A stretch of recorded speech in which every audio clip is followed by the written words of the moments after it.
नमस्कार साथियों, मैं भूपेंद्र चौधरी आपका स्वागत करता हूं अपने इस YouTube चैनल पे। और उम्मीद है कि आप अपनी तैयारी को अच्छे से कर रहे होंगे और अपनी इस तैयारी को बेहतरीन बनाने के लिए मैं आज आपके सामने लेके आया हूं भारतीय संविधान के मौलिक अधिकार। भारतीय संविधान का मौलिक अधिकार है। तो आज का अपना टॉपिक रहेगा भाग 3, और भाग 3 में किसका उल्लेख मिलता है? वो मिलता है मौलिक अधिकारों का। तो आज का अपना पहला क्वेश्चन है कि मौलिक अधिकार संविधान के किस भाग में है? मौलिक अधिकार संविधान के किस भाग में वर्णित है? इसका मतलब क्या होगा? देखो क्या करना है, भाग 3 के अंदर क्या क्या लिखा हुआ है। देखो अपन चर्चा करते हैं भाग 3 के बारे में। किसके बारे में? भाग 3। ये हो जाएगा भाग 3। भाग 3 का संबंध किससे है? वो हो जाएगी मौलिक अधिकार से। किससे है? मौलिक अधिकार से। मौलिक अधिकार। भाग 3 का संबंध किससे है? मौलिक अधिकार से। पूछे इसका उल्लेख कौन से आर्टिकल के मध्य है? तो इसका उल्लेख है आर्टिकल 12 से लेके 12 से 35 तक। 12 से 35 तक। पूछे मौलिक अधिकारों का उल्लेख कौन से आर्टिकल के मध्य है? तो कौन से आर्टिकल के मध्य है? वो है 12 से लेके 35 के मध्य। ठीक है। और इसके अंदर अगर पूछे मौलिक अधिकार, तो मौलिक अधिकारों का विकास कौन से देश से हुआ है? अगर पूछे मौलिक अधिकारों का विकास, तो विकास कौन से देश से हुआ है? तो इनका विकास हुआ है ब्रिटेन के अंदर। कहाँ हुआ है? कहाँ हुआ है? इनका विकास हुआ है ब्रिटेन के अंदर। हुआ ऐसा कि बात है सन 1215 की। कब की? 1215 की। ब्रिटेन के अंदर सम्राट था, सम्राट जॉन। कौन था ब्रिटेन में? सम्राट जॉन। ब्रिटेन का जो थे वो थे सम्राट जॉन।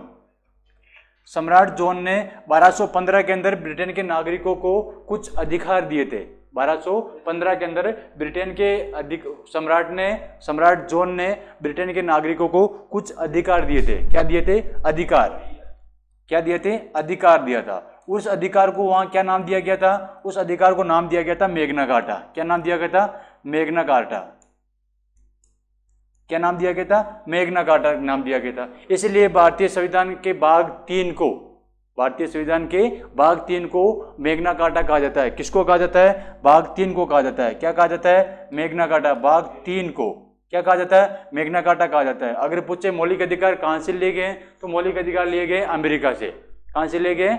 अमेरिका से लिए गए। देखो अगर पूछे मौलिक अधिकार कहां से लिए गए, तो मौलिक अधिकार लिए गए अमेरिका से। कहां से लिए गए? अमेरिका से। जबकि इनका विकास कहाँ हुआ है? मौलिक अधिकार ये कहाँ से लिए गए? ये लिए गए अमेरिका से। अगर कोई पूछे इसका विकास कौन से देश में हुआ है, तो सर्वप्रथम इनका विकास हुआ है ब्रिटेन के अंदर। ब्रिटेन में हुआ था। और वो कब हुआ था? 1215 के अंदर। ये इसकी छोटी मोटी जानकारी है भाग 3 के बारे में। तो अपने पूछा है कि मौलिक अधिकार का उल्लेख कौन से भाग में मिलता है, तो कौन से भाग में मिलता है? भाग नंबर 3 के अंदर। ठीक है। अपना नेक्स्ट क्वेश्चन देखो। अगला नेक्स्ट क्वेश्चन है मूल अधिकारों का सर्वप्रथम किस देश ने संवैधानिक मान्यता दी थी? कौन सी संवैधानिक मान्यता की बात कर रहा है? जबकि देखो मैंने अभी आपको बताया है कि देखो इनका विकास तो सबसे पहले किस देश के अंदर हुआ? मूल अधिकारों का विकास की बात करें, विकास तो हुआ है इसके अंदर ब्रिटेन के अंदर। सबसे पहले इनका विकास कहाँ हुआ है? वो हुआ है ब्रिटेन में। जबकि इनको जो इनका वो संवैधानिक मान्यता की बात करें, तो संवैधानिक मान्यता कहाँ से लिया गया है? तो इनकी सबसे पहले संवैधानिक मान्यता जो मिली है वो मिली है अमेरिका में। कहाँ मिली है? संवैधानिक मान्यता। तो संवैधानिक मान्यता सर्वप्रथम कहाँ मिली है? वो मिली है अमेरिका के अंदर। ठीक है। तो अपन ने मूल अधिकारों को कहाँ से अपनाया है? तो भारत ने मूल अधिकारों को अमेरिका से अपनाया है। तो इसका आंसर क्या हो जाएगा? अमेरिका। अगर पूछे विकास कहाँ हुआ है, तो विकास ब्रिटेन के अंदर हुआ है। कब हुआ है? वो हुआ है 1215 के अंदर। ठीक है। नेक्स्ट क्वेश्चन है कि भारतीय नागरिकों के मौलिक अधिकारों का वर्णन है। नेक्स्ट क्वेश्चन क्या है? नेक्स्ट क्वेश्चन है कि भारतीय नागरिकों के मौलिक अधिकारों का वर्णन है। कहाँ है? कौन से अनुच्छेद के मध्य? संविधान के भाग 12 से 35 के मध्य है, संविधान के भाग 13 से 36 के मध्य है, या 15 से 39 के मध्य है, या 12 से 36 के मध्य है? बताओ मौलिक अधिकार को उल्लेख कहाँ? अभी मैंने बताया भाग 3 का उल्लेख कौन से आर्टिकल के मध्य मिलता है? वो मिलता है 12 से 35 के मध्य। कहाँ मिलता है? 12 से 35 के मध्य। ठीक है। तो पूछ ले कि कौन से अनुच्छेदों के मध्य मूल अधिकारों का उल्लेख मिलता है? तो कहाँ मिलता है? 12 से लेके 35 के मध्य। अगर पूछे इसके मध्य कुल कितने आर्टिकल है, टोटल आर्टिकल पूछ ले, तो टोटल आर्टिकल कितने हो जाएंगे? 24 कुल आर्टिकल। कुल आर्टिकल पूछ ले तो कितने हो जाएंगे, 24 पूछ सकते। हो सकता है ऐसा भी पूछ ले कि भाग 12 के भाग 3 के अंदर, भाग 3 के अंदर कुल कितने अनुच्छेद है, तो कितने अनुच्छेद है, 24 है। कहां से कहां तक, 12 से लेके 35 तक। ठीक है, नेक्स्ट क्वेश्चन, इसका आंसर हो जाएगा ए। आज का नेक्स्ट क्वेश्चन है कि भारतीय संविधान के भाग 3 में कुल कितने अनुच्छेद है। अभी मैंने जस्ट बताया है कि कुल कितने अनुच्छेद है, तो बताओ कितने अनुच्छेद है, इसके अंदर आ जाएगा, इसका आंसर आ जाएगा 24। कितने अनुच्छेद है, तो देखो भाग 3 का जो वर्णन मिलता है, भाग 3, इस भाग 3 का अनुच्छेद जो वर्णन मिलता है वो आर्टिकल 12 से 35 के मध्य मिलता है, 12 से 35 के मध्य। इनके बीच में कुल कितने आर्टिकल है, 24 आर्टिकल है। कितने आर्टिकल है, 24 आर्टिकल है। ठीक है, तो इसका आंसर हो जाएगा 24। नेक्स्ट क्वेश्चन है कि प्रारंभ में कितने मौलिक अधिकार दिए गए थे। जब प्रारंभ की बात करें, प्रारंभ मतलब जब संविधान लागू हुआ था, इसका मतलब जो मूल अधिकार है वो अपने को संविधान की देन से माना गया। अगर ये भी पूछ ले कि सर्वप्रथम मूल अधिकारों की मांग किसने की थी, अगर पूछ ले कि सर्वप्रथम मूल अधिकारों की मांग, देखो सर्वप्रथम पूछ ले कि सर्वप्रथम मांग किसने की थी, सर्वप्रथम मूल अधिकारों की मांग, सर्वप्रथम मूल अधिकारों की मांग कब की थी, वो की थी नेहरू रिपोर्ट के अंदर। कब की थी, वो की थी नेहरू रिपोर्ट में। और ये नेहरू रिपोर्ट कब आई थी, ये आई थी 1928 में। सर्वप्रथम मूल अधिकारों की मांग कब की थी, भारत के अंदर, भारत में सर्वप्रथम मूल अधिकारों की मांग कब की थी, वो की थी नेहरू रिपोर्ट में। और ये नेहरू रिपोर्ट कब आई थी, ये आई थी 1928 के अंदर। और अगर पूछे इसके बाद में, तो इसके बाद में कांग्रेस का अधिवेशन हुआ था। कब हुआ था, कांग्रेस का अधिवेशन होता कराची अधिवेशन, कराची अधिवेशन। यह अधिवेशन कब हुआ था, यह हुआ था 1931 के अंदर। कब हुआ था, 1931। इसके अंदर भी संविधान की उसके मूल अधिकारों की मांग की गई थी। ये भी क्वेश्चन आपसे पूछा जा सकता है कि मूल अधिकारों की मांग सर्वप्रथम किसने की थी और कांग्रेस के किस अधिवेशन में मूल अधिकारों की मांग की गई थी। लेकिन अपना क्वेश्चन क्या है कि प्रारंभ का मतलब क्या हो गया, जब संविधान लागू हुआ। संविधान लागू कब हुआ था, वो हुआ था 26 जनवरी 1950 को, 26 जनवरी 1950 को। इस टाइम कितने मूल अधिकार थे, तो 26 जनवरी 1950 को कितने मूल अधिकार थे, तो इस टाइम 26 जनवरी 1950 को टोटल 7 मूल अधिकार, कितने अधिकार थे, 7। लेकिन वर्तमान में कितने मूल अधिकार है, वर्तमान में मूल अधिकार है 6। कितने मूल अधिकार है, 6। एक मूल अधिकार है जो संपत्ति का मूल अधिकार, उसे वर्तमान में संविधान से हटा दिया गया है, मतलब मूल अधिकारों से हटा दिया गया। संविधान में तो है लेकिन मूल अधिकार नहीं रहा, वो अब कानूनी अधिकार है। तो अगर पूछे, मैंने कहा था कि संविधान में कुछ भी चीज़ जोड़नी हो चाहे संविधान में कोई भी चीज़ घटानी हो, इसके लिए क्या करते हैं, संविधान में संशोधन करते हैं। तो यहाँ से एक मूल अधिकार हटा दिया गया है, तो कौन सा हटाया गया है, वो हटाया गया आर्टिकल 31 से। कौन सा हटाया गया है, वो हटाया गया आर्टिकल 31। आर्टिकल 31 में क्या है, इसमें संपत्ति के मूल अधिकार का उल्लेख मिलता था। संपत्ति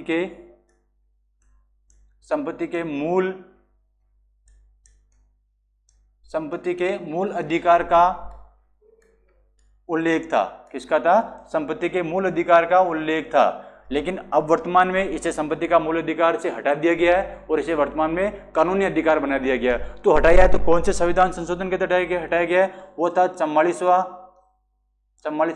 संविधान संशोधन 1978। इसके तहत संपत्ति के मूल अधिकार को हटा दिया गया है। क्या कर दिया गया था, संपत्ति के मूल अधिकार को समाप्त कर दिया, हो जाएगा समाप्त कर दिया गया। तो पूछे प्रारंभ में कितने थे, तो प्रारंभ में थे 7। पूछे वर्तमान में कितने थे, वर्तमान में है 6। कितने अधिकार है वर्तमान में, तो वर्तमान में मूल अधिकार कितने हैं अपने, पूछे वर्तमान में मूल अधिकार कितने हैं, तो हो जाएंगे 6। यह जाएगा वर्तमान में कितने मूल अधिकार है, 6। पूछे प्रारंभ में कितने थे, तो है प्रारंभ में थे 7 और एक को हटा दिया गया। तो कौन से संविधान संशोधन के तहत हटाया गया, उसे हटाया गया था 44वें संविधान संशोधन 1978 के तहत। ठीक है, तो इसका आंसर हो जाएगा option number B. Next question ये भी पूछ सकता है कि सर्वप्रथम मांग कब की गई थी, तो की गई थी नेहरू रिपोर्ट के अंदर। और कांग्रेस के कौन से अधिवेशन में की थी, तो होते कांग्रेस का कराची अधिवेशन। नेक्स्ट क्वेश्चन है कि वर्तमान में भारतीय नागरिकों को कितने मौलिक अधिकार प्राप्त है, पूछ लिया। इससे पहले वाले क्वेश्चन में पूछा था मूल संविधान में कितने थे, और अब पूछ रहा है कि वर्तमान में कितने हैं। तो वर्तमान में कितने मूल अधिकार है, वर्तमान में 6 मूल अधिकार है। कितने अधिकार है? 6 मूल अधिकार है। 6 मूल अधिकार कौन कौन से? देखो ये अपन बात कर लेते हैं कि वर्तमान में 6 मूल अधिकार है तो कौन कौन से अधिकार है। देखो यहां मैं लिख लेता हूं कि वर्तमान में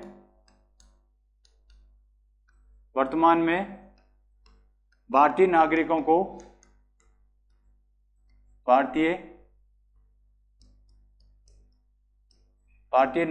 को 6 मूल अधिकार प्राप्त है। कितने अधिकार है? 6 मूल अधिकार प्राप्त है। 6 मूल अधिकार प्राप्त है। वो 6 अधिकार कौन कौन से हैं? तो इसके लिए इसकी भी चर्चा कर लेते हैं। 6 कौन कौन से हैं? देखो 6 कौन कौन से हैं? पहला है समानता का अधिकार। कौन सा है? समानता का अधिकार। समानता का मूल अधिकार। और इसका पूछे कि इसका उल्लेख कौन कौन से आर्टिकल के मध्य है, तो इसका उल्लेख मिलता है 14 से लेके 18 तक। कहां तक मिलता है? 14 से 18 तक। यह जाएगा 14 से 18। उसके बाद में दूसरा समानता का अधिकार के बाद में जाएगा स्वतंत्रता का अधिकार। स्वतंत्रता का मूल अधिकार, इसका उल्लेख कहां कहां से मिलता है? तो इसका मिलता है आर्टिकल नंबर 19 से लेके 22 तक। आर्टिकल 19 से 22 तक मिलता है। आर्टिकल 19 से लेके 22 तक इसका उल्लेख मिलता है।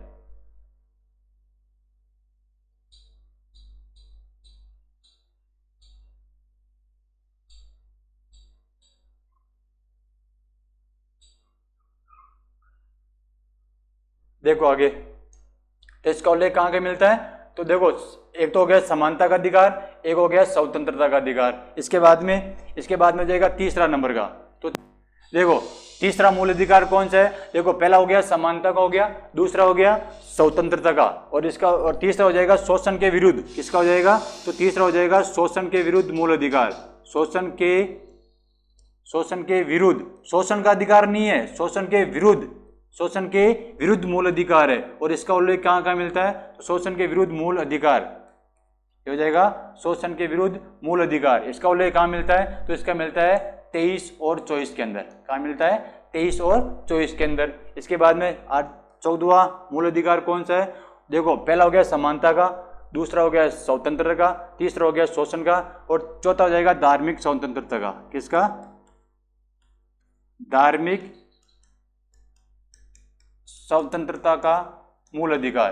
धार्मिक स्वतंत्रता का मूल अधिकार। इसका उल्लेख कहां से कहां मिलता है? तो इसका उल्लेख मिलता है 25 से लेके 28 तक। 25 से 28 तक। 25 से लेके 28 तक। ये हो गया चौथा। पांचवा कौन सा है? वो है देखो पहला हो गया समानता का, दूसरा हो गया स्वतंत्रता, तीसरा हो गया शोषण के विरुद्ध, चौथा हो गया धार्मिक स्वतंत्रता, और यह है पांचवा इसका जाएगा शिक्षा और संस्कृति का मूल अधिकार। शिक्षा व संस्कृति का मूल अधिकार। शिक्षा व संस्कृति का मूल अधिकार। इसका उल्लेख कहां मिलता है? इसका उल्लेख मिलता है 29 और 30 के अंदर। कहां मिलता है? 29 और 30 के अंदर। एक लास्ट और बच गया अपना शिक्षा का। देखो पांचवा कौन सा है? शिक्षा व संस्कृति का मूल अधिकार है। तो इसका उल्लेख कहां से कहां मिलता है? 29 और 30 के अंदर। ये हो जाएगा 29 और 30। और अपना लास्ट मूल अधिकार है, तो वो लास्ट मूल अधिकार कौन सा है? तो हो जाएगा देखो पहला समानता का, दूसरा हो जाएगा स्वतंत्रता, तीसरा हो जाएगा वो शोषण के विरुद्ध, चौथा हो जाएगा धार्मिक स्वतंत्रता, और पांचवा हो जाएगा शिक्षा व संस्कृति का, और लास्ट है वो है संवैधानिक उपचारों का। कौन सा हो जाएगा? संवैधानिक उपचारों का मूल अधिकार। कौन सा जाएगा? संवैधानिक उपचारों का मूल अधिकार। वर्तमान में 6 हैं, उनकी बात कर रहे हैं। इसका उल्लेख कौन सा मिलता है? आर्टिकल नंबर 32 में। इसका उल्लेख कहां मिलता है? आर्टिकल नंबर 32 के अंदर। ये वर्तमान में प्राप्त 6 मूल अधिकार है। कहां है? वर्तमान में प्राप्त भारतीय नागरिकों को प्राप्त कितने? 6 मूल अधिकार है। और मूल संविधान में पूछे तो वो थे 7। उसके तहत एक 44वें संविधान संशोधन के तहत एक मूल अधिकार था वो संपत्ति का मूल अधिकार। उसका उल्लेख मिलता था आर्टिकल नंबर 31 में। कहाँ मिलता था? आर्टिकल नंबर 31 में। लेकिन उसे वर्तमान में हटा दिया गया, मतलब मूल अधिकार से हटा के उसे वैधानिक अधिकार यानी कानूनी अधिकार बना दिया गया। ये अपने 6 मूल अधिकार है। तो अपना क्वेश्चन क्या था कि वर्तमान में कितने मूल अधिकार है, कितने 6 अधिकार है। अपने उसके बारे में चर्चा कर ली है। नेक्स्ट क्वेश्चन है कि भारत के संविधान में मौलिक अधिकार है। भारत के संविधान में मौलिक अधिकार है। कैसे अधिकार है? देखो, मूल संविधान में प्राप्त है क्या? बिल्कुल सत्य कथन है, बिल्कुल। ये जो भारतीय संविधान में जो मौलिक अधिकार है वो मूल संविधान का हिस्सा था। किसका हिस्सा था? मूल संविधान का हिस्सा था। इसलिए अगर मैंने कहा था कि अगर मान लीजिए कोई चीज संविधान में जोड़नी हो या घटानी हो तो उसके लिए क्या करते हैं? संविधान में संशोधन करते हैं। लेकिन मूल अधिकार तो बिल्कुल शुरू से ही मूल अधिकार बने हुए हैं, तो इसको संविधान के अंदर बिल्कुल शुरुआत के अंदर ही जोड़ा गया था। तो ये मूल संविधान का हिस्सा है। किसका हिस्सा था? मूल संविधान का हिस्सा था। इसे बाद में नहीं जोड़ा गया। तो क्या था? इसका आंसर हो जाएगा ए, ये मूल संविधान का हिस्सा थे। अगला क्वेश्चन, नेक्स्ट क्वेश्चन है 8वां कि भारतीय संविधान न्यायालय में कौन परिवर्तनीय है? मतलब है कि किसकी रक्षा है जो, या मतलब किसका हनन होने पर हम न्यायालय या कोर्ट में जा सकते हैं। किसका अधिकार? देखो, प्रस्तावना में नहीं। प्रस्तावना का अगर हनन होता है या इसके बारे में कुछ होता है, छेड़छाड़ होती है, तो अपन सुप्रीम कोर्ट या हाई कोर्ट नहीं जा सकते। किसका है? वो आ जाएगा मूल अधिकार। अगर मान लीजिए व्यक्ति के मूल अधिकारों का हनन होता है तो अपन हाई कोर्ट में सुप्रीम कोर्ट जा सकते हैं। तो इसके लिए कौन सा आर्टिकल है? मान लीजिए अगर मूल अधिकारों का हनन हो रहा है, क्या हो रहा है? मूल अधिकारों का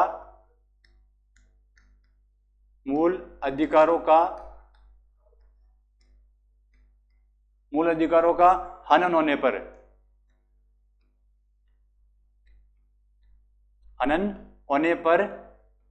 होने पर आर्टिकल 32 के तहत अपन सर्वोच्च न्यायालय या सुप्रीम कोर्ट जा सकते हैं। कहां जा सकते हैं? सर्वोच्च न्यायालय।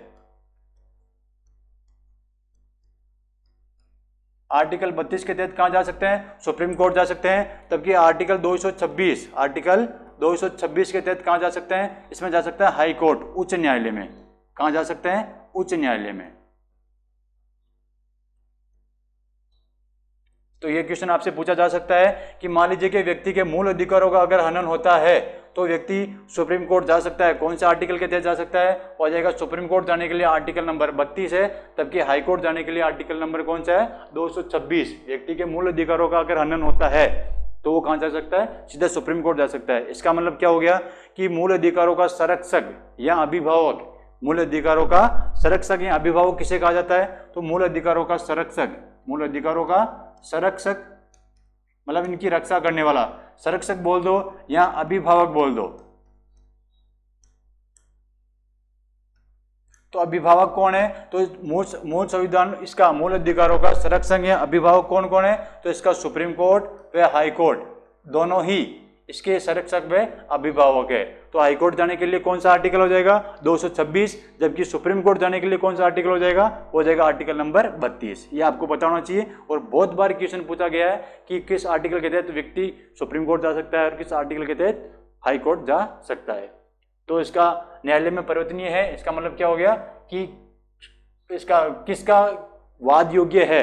निम्नलिखित में से कौन वाद योग्य है? तो कौन है? वो आ जाएगा मूल अधिकार। आज का नेक्स्ट क्वेश्चन नंबर 9 क्या कह रहा है कि मौलिक अधिकारों को लागू करने का दायित्व है। मौलिक अधिकारों को लागू करने का दायित्व किसके पास है? किसके पास है? मतलब हाई कोर्ट के पास है या देखो उच्चतम न्यायालय, उच्च न्यायालय या दोनों के पास है या भारत के मुख्य न्यायाधीश के पास है? बताओ देखिए किसके पास है? बताओ देखिए किसके पास है? मूल अधिकारों को लागू करने का अधिकार किसके पास है? बताओ देखे। तो मूल अधिकारों को लागू करने का अधिकार हाई कोर्ट के पास भी है। आर्टिकल नंबर कौन सा है? देखो उच्चतम न्यायालय आर्टिकल नंबर हो जाएगा 32। जबकि हाई कोर्ट के पास कौन सा है? Article number 226। कौन सा हो जाएगा? Article number 226। ये हो जाएगा आर्टिकल नंबर 226। तो इसका मतलब आंसर क्या हो जाएगा? सी, दोनों को ही लागू करने का अधिकार दिया गया है। ठीक है, नेक्स्ट क्वेश्चन देखो। नेक्स्ट क्वेश्चन है कि संविधान में उद्घोषित मौलिक अधिकारों में संशोधन किया जा सकता है क्या? बताओ देखिए, क्या मौलिक जो संविधान में लिखे गए मौलिक अधिकार है उसके अंदर संशोधन कर सकता है? तो कौन कर सकता है? राष्ट्रपति कर सकता है या उच्चतम न्यायालय कर सकता है या संसद कर सकती है या कोई नहीं कर सकता? अगर मान लीजिए मौलिक अधिकारों में संशोधन करना है तो ये संशोधन करने की शक्ति किसके पास है? वो है राष्ट्र, इसके पास, संसद के पास। किसके पास है? संसद के पास है। और संसद को ये पास ये पावर है कि वो मौलिक अधिकारों में संशोधन कर सकती है। ठीक है, नेक्स्ट क्वेश्चन। नेक्स्ट क्वेश्चन है कि भारतीय नागरिकों को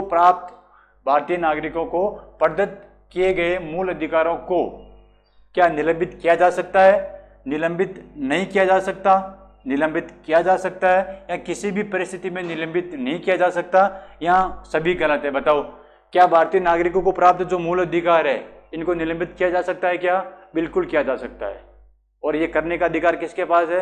भारतीय नागरिकों के मूल अधिकारों को निलंबित करने का अधिकार किसके पास है? वो अधिकार है राष्ट्रपति के पास। किसके पास है? अधिकार किसके पास है? राष्ट्रपति के पास है। भारतीय नागरिकों को प्राप्त मूल अधिकार को निलंबित करने का अधिकार किसके पास है? राष्ट्रपति के पास है। इसका मतलब क्या हो जाएगा? इसका आंसर हो जाएगा बी। क्या हो जाएगा? बी, निलंबित किया जा सकता है। और कब किया जा सकता है? वो है, मान लीजिए राष्ट्रीय आपातकाल हो जाए या बाह्य देशों का अपने भारत के ऊपर आक्रमण हो जाए, तो उस समय इन मूल अधिकारों को निलंबित किया जा सकता है। और केवल दो अनुच्छेद ऐसे हैं जो है 20 और 21। आर्टिकल नंबर, देखो यहां मैं लिख रहा हूं कि आर्टिकल नंबर 20 और 21 ये कभी भी निलंबित नहीं हो सकते, ये निलंबित नहीं होते, निलंबित नहीं होते हैं। इसके अलावा जितने भी मूल अधिकार है वो सारे के सारे मूल अधिकार सब निलंबित कर सकते हैं, लेकिन 20 और 21 निलंबित नहीं हो सकते। और इसका उल्लेख कहाँ मिलता है? इस चीज़ का उल्लेख मिलता है कि भाई ये 20 और 21 निलंबित नहीं होंगे। इसका उल्लेख मिलता है आर्टिकल 359 के अंदर। कहाँ मिलता है? 359 के अंदर। कहाँ मिलता है? 359 के अंदर मिलता है कि निम्न मूल अधिकार निलंबित नहीं हो सकते। तो कौन से नहीं हो सकते? 20 और 21 निलंबित नहीं हो सकते। ठीक है, तो निलंबित किया जा सकता है। और ये अधिकार किसके पास है? वो अधिकार है राष्ट्रपति के पास। नेक्स्ट क्वेश्चन है कि भारतीय संविधान के अंतर्गत मूल अधिकारों का संरक्षक बोल दो या अभिभावक बोल दो।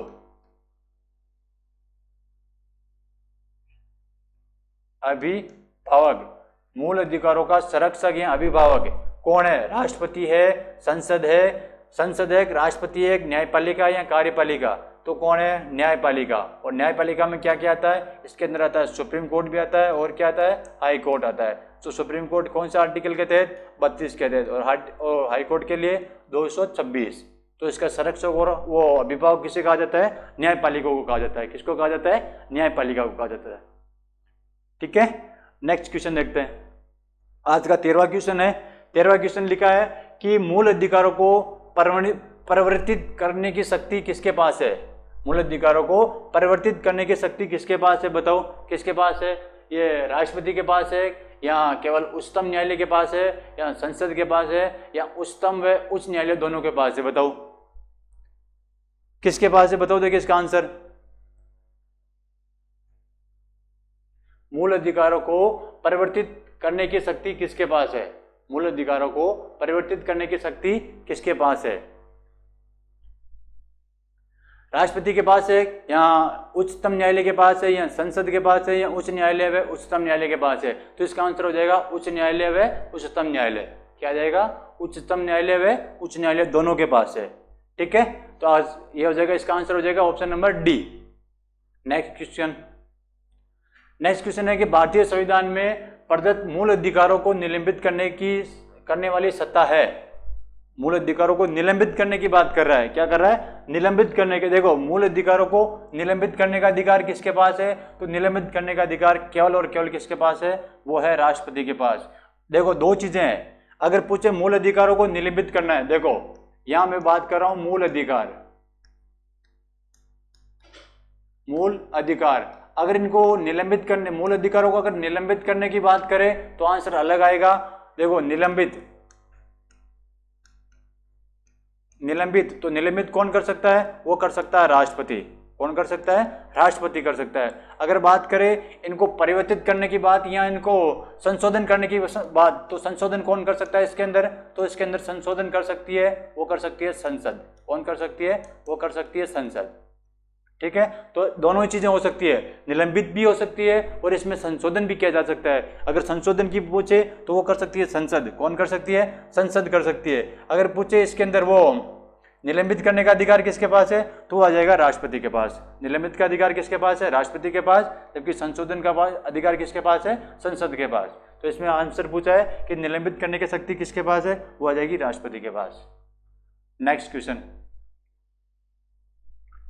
नेक्स्ट क्वेश्चन है कि समानता का अधिकार भारतीय संविधान के किन 5 अनुच्छेदों के मध्य है? किसका? समानता का अधिकार। कौन सा अधिकार है? समानता का अधिकार है। जो पहला ही अधिकार है, मूल अधिकार है समानता का अधिकार। उसका उल्लेख कौन से? मैंने अभी भी सारे के सारे 6 के 6 अनुच्छेद लिख के बताए थे आपको। देखो ये रहे, मैंने यहाँ 6 के 6 अनुच्छेद लिख के बताए थे सारे के सारे। देखो ये रहे, ये पहला जाएगा समानता का। इसका उल्लेख कौन से आर्टिकल के मध्य मिलता है? बताओ। देखे समानता को देखो, समानता का मूल अधिकार है वो मिलता है 14 से लेके 18 के मध्य, 14 से लेके 18 का। फिर आ जाएगा स्वतंत्रता का, वो जाएगा 19 से लेके 22 के मध्य। फिर आ जाएगा शोषण के विरुद्ध, वो आ जाएगा 23 और 24। किसमें? 23 और 24। फिर आ जाएगा धार्मिक स्वतंत्रता का मूल अधिकार, वो आ जाएगा 25 से लेके 28 तक। कहाँ आ जाएगा? 25 से लेके 28 तक। फिर आ जाएगा शिक्षा व संस्कृति का मूल अधिकार, तो ये आ जाएगा 29 और 30 में। किसमें आ जाएगा? 29 और 30 के अंदर। फिर आ जाएगा संवैधानिक उपचारों का अधिकार, वो किसमें आ जाएगा? अनुच्छेद नंबर 32 में। ये सारे के सारे क्या है? ये सारे के सारे है आर्टिकल। क्या है? सारे के सारे आर्टिकल है।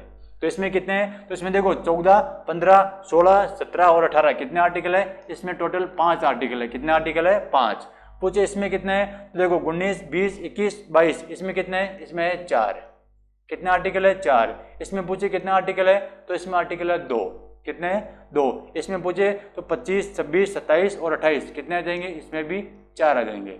और पूछे इसमें कितने हैं? इसमें आ जाएगा 2 और इसमें आ जाएगा 1। ये आ जाएगा टोटल इनके आंकड़े के बारे में। तो अपना क्वेश्चन क्या पूछा था? क्वेश्चन पूछा था कि मूल अधिकार, तो समानता का जो अधिकार है वो 5 अधिकारों में, और उसको उल्लेख कहाँ से कहाँ मिलता है? वो मिलता है 14 से लेके 18 के मध्य। कहाँ से कहाँ तक मिलता है? 14 से लेके 18 के मध्य मूल अधिकारों का उल्लेख मिलता है। उम्मीद करता हूँ आपको टॉपिक अच्छे से समझ में आ रहा होगा और अच्छे लेवल के क्वेश्चन में मैं आपके सामने लेके आया हूँ। ठीक है, देखो नेक्स्ट क्वेश्चन आज का 16वां क्वेश्चन है। 16वां क्वेश्चन है कि संविधान के किस अनुच्छेद में कानून के समान संरक्षण का उल्लेख मिलता है? संविधान के किस अनुच्छेद में कानून के समक्ष, किसके? कानून के समक्ष समान संरक्षण का उल्लेख मिलता है। मतलब कानून के समक्ष समानता का उल्लेख किसमें मिलता है? बताओ। अनुच्छेद 12 में नहीं, अनुच्छेद 12 में मिलता है राज्यों की परिभाषा है। किसकी है? राज्यों की परिभाषा का उल्लेख मिलता है। किसकी? राज्य शब्द की जो परिभाषा है। किसकी? राज्य शब्द की जो परिभाषा है। किसकी परिभाषा मिलती है? राज्य शब्द की। भाई किसको राज्य बोलेंगे उसकी मिलती है। राज्य शब्द की परिभाषा का उल्लेख मिलता है। राज्य शब्द की परिभाषा का उल्लेख वो कहाँ मिलता है? परिभाषा का उल्लेख कहाँ मिलता है? वो अनुच्छेद 32 में परिभाषा का उल्लेख मिलता है। अनुच्छेद 12 में किसमें मिलता है? अनुच्छेद 12 में मिलता है। तो ये तो आंसर होगा नहीं। पूछ ले अनुच्छेद 12 में किसका उल्लेख मिलता है? तो राज्य शब्द की परिभाषा का उल्लेख मिलता है। जबकि 13 में क्या है? तो 13 के अंदर आच्छादन का सिद्धांत है, पृथक्करण का सिद्धांत है, और इसके अलावा 1-2 टॉपिक और भी है। इसके बाद में आ जाएगा 14 के अंदर आ जाएगा कानून के समक्ष समानता। किसके समक्ष आ जाएगा? कानून के समक्ष समानता का उल्लेख किस आर्टिकल में मध्य मिलता है? तो कौन सा आर्टिकल आ जाएगा? वो आ जाएगा आर्टिकल नंबर 14। और इसमें किसका उल्लेख मिलता है? वो मिलता है कि कानून के समक्ष समानता का। और ये 14 कौन से किस समानता का उल्लेख मिलता है? कौन किस में आता है? देखो समानता का उल्लेख आता है। देखो समानता का अधिकार, समानता का अधिकार, इसका उल्लेख कौन से आर्टिकल के मध्य है? अधिकार। तो देखो वो है आर्टिकल 14 से लेके 18 तक। तो आर्टिकल नंबर 14 किसका बात करता है? समानता की। तो समानता किसके समान समानता की बात कर रहा है? वो मिलता है कानून के समान समानता की बात कर रहा है। कानून के समक्ष समानता की बात करता है। तो इसका उल्लेख किसमें मिलता है? आर्टिकल नंबर 14 में। नेक्स्ट क्वेश्चन है कि भारतीय संविधान का कौन सा अनुच्छेद छुआछूत, कौन सा अनुच्छेद छुआछूत उन्मूलन का से संबंधित है? देखो अभी मैंने इसमें बताया था 14 में तो कानून के समक्ष समानता है। किसके समक्ष है? कानून के समक्ष समानता को उल्लेख कहाँ मिलता है? समानता। तो ये किसका उल्लेख कहाँ मिलता है? वो मिलता है 14 के अंदर। किसके अंदर मिलता है? 14 के अंदर। देखो यहाँ अनुच्छेद लिखा है, और यहाँ अपने को बात करनी है छुआछूत का, और इसमें मिलती है अवसर की समानता। किसकी? अवसर की समानता। अनुच्छेद 16 में किसकी मिलती है? सरकारी नौकरियों में सभी को समान अवसर मिले। अनुच्छेद 16 में क्या है? सरकारी नौकरियों में सभी को समान अवसर मिले, तो इसमें अवसर की समानता, अवसर की समानता किसमें? सरकारी नौकरियों में अवसर की समानता। इसका उल्लेख कहाँ मिलता है? वो मिलता है अनुच्छेद नंबर 16 में। जबकि 17 में क्या मिलता है? इसमें मिलता है छुआछूत का अंत। किसका? छुआछूत का अंत, छुआछूत का अंत। तो इसमें अस्पृश्यता का अंत भी बोल दो, अस्पृश्यता अंत भी बोल दो, या छुआछूत का अंत भी बोल दो, तो इसका उल्लेख किसमें मिलता है? अनुच्छेद 17 में। तो अपना आंसर 17वें का आंसर क्या हो जाएगा? डी। अनुच्छेद नंबर 17 में छुआछूत उन्मूलन का उल्लेख मिलता है, और इसको महात्मा गांधी का अनुच्छेद भी बोलते हैं। किसको? इसको अनुच्छेद नंबर 17 को क्या बोलते हैं? महात्मा गांधी का अनुच्छेद भी बोलते हैं। किसका? महात्मा गांधी का अनुच्छेद भी बोलते हैं। नेक्स्ट क्वेश्चन है कि निम्नलिखित में से भारतीय संविधान के कौन से अनुच्छेद में किसी भी रूप में अस्पृश्यता निषेध, किसका? अस्पृश्यता निषेध बोल दो या छुआछूत बोल दो, अभी जस्ट अपने चर्चा की थी, तो किसके अंदर मिलता है? 17वें के अंदर मिलता है। किसमें? 17वें में मिलता है कि अस्पृश्यता बोल दो या छुआछूत का अंत बोल दो, तो किसमें मिलता है? 17 में। इसको किसका अनुच्छेद बोलते हैं? महात्मा गांधी का अनुच्छेद भी बोलते हैं। महात्मा गांधी का अनुच्छेद भी कहा जाता है इसको। ठीक है। नेक्स्ट क्वेश्चन, ये वाला क्वेश्चन है, अभी इससे पहले वाला जो रीट का एग्जाम हुआ था उसके अंदर आया था। 19वां क्वेश्चन है कि वर्तमान में संपत्ति का अधिकार है। मैंने शुरुआत के अंदर अपने चर्चा की थी कि जो संपत्ति का अधिकार है वो उसको मूल अधिकार से हटा दिया गया, तो उसको मूल अधिकार से हटाकर उसको कौन सा अधिकार बना दिया गया? वैधानिक अधिकार या कानूनी अधिकार। बताओ देखिए इसमें वैधानिक अधिकार है क्या? ये रहा। तो कौन सा अधिकार बना दिया गया? इसको बना दिया गया था वैधानिक अधिकार, या इसको बोलते हैं कानूनी अधिकार। देखो इसको हटाया है, लेकिन मूल अधिकार से हटाया है, संविधान से नहीं हटाया है। इसको संपत्ति का जो मूल अधिकार है इसको संविधान से नहीं हटाया है, केवल और केवल मूल अधिकार से हटाया है, और इसको हटाकर कहाँ रखा गया है? वैधानिक अधिकार या कानूनी अधिकार में उठा के रखा है। तो इसका उल्लेख देखो, संपत्ति का अधिकार की अपन बात कर लेते हैं। किसकी? संपत्ति के अधिकार की। देखो यहां चर्चा करते हैं संपत्ति का अधिकार की। देखो संपत्ति का अधिकार, ये हो जाएगा संपत्ति का अधिकार। पूछ ले संपत्ति का अधिकार, ये पहले मूल अधिकार था। देखो पूछ ले पहले कैसा था, पहले कैसा था और अब कैसा है? पहले और अब अंतर समझना, पहले क्या था और वर्तमान में क्या है, इसके बारे में देखना। अभी इसके बारे में चर्चा कर लेते हैं कि पहले क्या था और वर्तमान में क्या है। तो देखो पहले जो मूल संविधान में था, मूल संविधान में संपत्ति का जो अधिकार था, तो इसका उल्लेख कहाँ मिलता था? इसका उल्लेख तो मूल अधिकार, देखो मूल संविधान में संपत्ति के अधिकार का उल्लेख कहाँ मिलता था? वो मिलता था आर्टिकल, एक तो मिलता था आर्टिकल 19(1)(f) के अंदर। कहाँ मिलता था? आर्टिकल 19(1)(f) में। देखो आर्टिकल 19 के अंदर 6 प्रकार की स्वतंत्रता है, जिसमें से एक ये थी, मूल संविधान में थी। और इसके अलावा कहाँ मिलता है? एक मिलता है आर्टिकल 31 में। कहाँ मिलता था? आर्टिकल 31 में। ये बात मैं कब की कर रहा हूँ? मूल संविधान की। कब कहा था? पहले, पहले बोले तो मूल संविधान में। ये जाएगा मूल संविधान में, मूल संविधान में।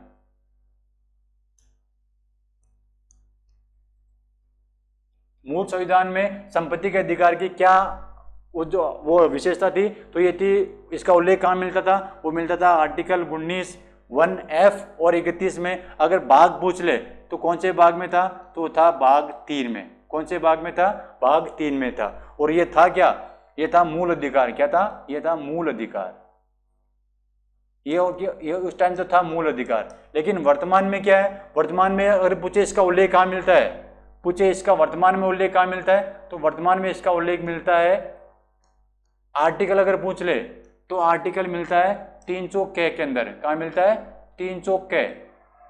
वर्तमान में इसका उल्लेख कहाँ मिलता है? 300K में। अगर भाग पूछ ले तो कौन से भाग में मिलता है? वो मिलता है भाग 12 में। कौन से भाग में मिलता है? भाग 12 में पूछ ले। और वर्तमान में क्या है? ये वर्तमान में वैधानिक अधिकार है। कैसा अधिकार है? वैधानिक अधिकार। वैधानिक या कानूनी अधिकार है।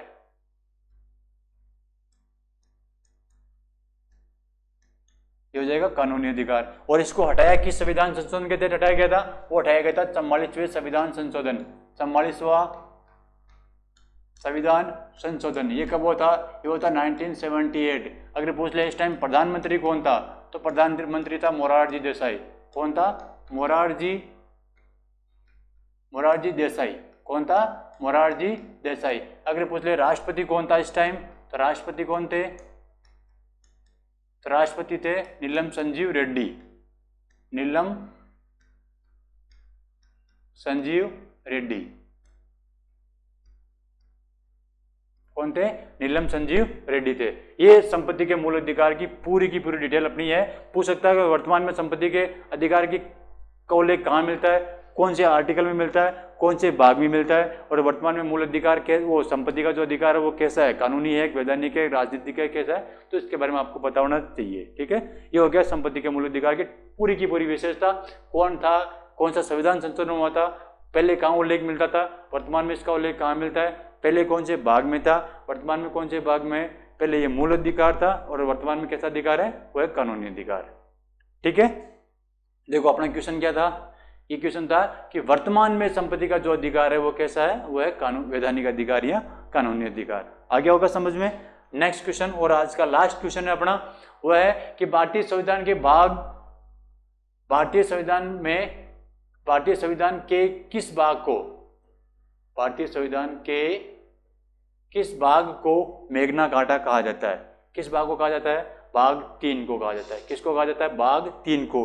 क्यों कहा जाता है? क्योंकि जब मूल अधिकारों का विकास हुआ था, विकास कहाँ हुआ था? ब्रिटेन के अंदर हुआ था। मूल अधिकार का विकास कहाँ हुआ था? वो हुआ था ब्रिटेन में। कब हुआ था? 1215 में। ब्रिटेन के सम्राट थे जॉन, उन ब्रिटेन के सम्राट जॉन के द्वारा ब्रिटेन के नागरिकों को एक अधिकार पत्र दिया गया था। उनको कुछ मूल अधिकार लिखित में दिए थे।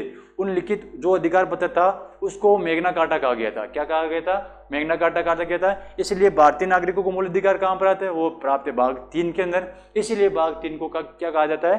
वो कहा जाता है मेग्ना कार्टा। तो ये अपना आज के 20 क्वेश्चन हो गया। उम्मीद करता हूँ आगे भी अपने इसके बारे में, आगे अभी ये टॉपिक पूरा नहीं हुआ है तो अपना और भी इसके बारे में क्वेश्चन लेके आएंगे, और उम्मीद करता हूँ आपको ये टॉपिक अच्छे से समझ में आ गया होगा और आपकी तैयारी अच्छे से चल रही होगी। और मैं उम्मीद ये भी करता हूँ कि ये आपकी जो तैयारी कर रहे हो उस तैयारी को बेहतर बनाने के लिए, बेहतरीन बनाने के लिए मैं ये जो कंटेंट लेके आ रहा हूँ वो आपको अच्छा लगा होगा। आज के लिए इतना ही है। जय हिंद, जय भारत, धन्यवाद।